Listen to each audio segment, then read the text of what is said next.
our main purpose for Manuka Health is to produce a natural product.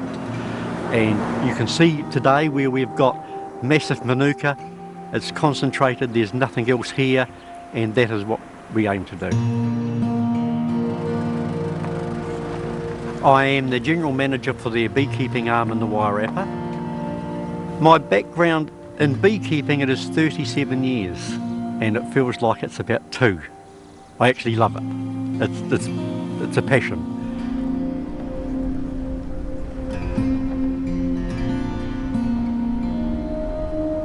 My family history in beekeeping goes back a long way. My daughter is now a beekeeper, and she's the 4th generation beekeeper, which is pretty good. You cannot leave beekeeping, it's in your blood. My wife is in the firm, she's right up with it, she knows as much about beekeeping as I do.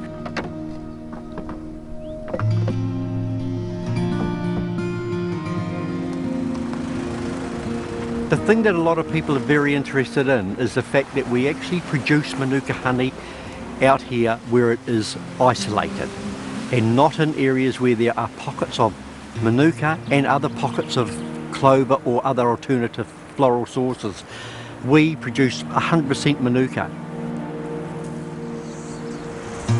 This particular block here is called Mount Adams, and it used to be run with sheep farming. It was cleared and they ran sheep. The land is not used for anything else other than bee farming now. We call it our bee farm because that's solely what we were actually doing here. It's remote, the soil is very sour, and that is what the Manuka loves to grow in. It's the only place that we're likely to find soil so sour because of no fertiliser. The lead up to the honey flow for the Manuka, we need to have the Manuka with wet feet, so it's got to come through the spring with nice wet feet. But once the Manuka starts flowering, we need to have some warm weather for the nectar to flow into the top of the flower. The weeks leading up to harvest would be the most nerve-wracking weeks I have in my whole year. I can handle my staff, I can handle everything, but I can't handle the weather.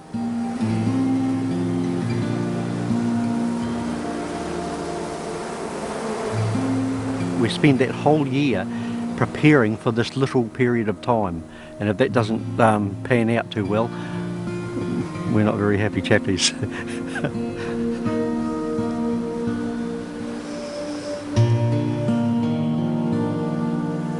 The Manuka starts flowering about the middle of November. The flower starts at the very top of the Manuka tree, and it slowly works its way down.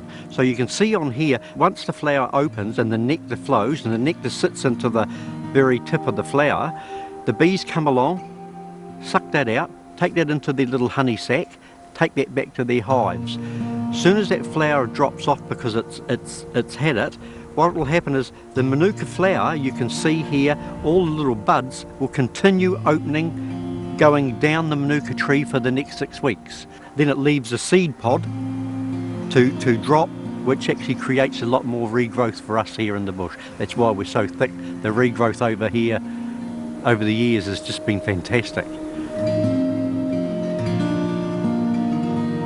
The visitors' reactions when they come out here are amazing. We had a lady and a man from Malaysia, and I brought them out here for a day. We had a hell of a good day, and they loved seeing the wildness. They'd never ever understood that there was anything like this, and to come out to New Zealand's clean, green, natural forest, you know, we felt good because we feel good about being here, but for them to come out and have a look at where we produce our product, it's really enthusiastic, yeah, that motivates us.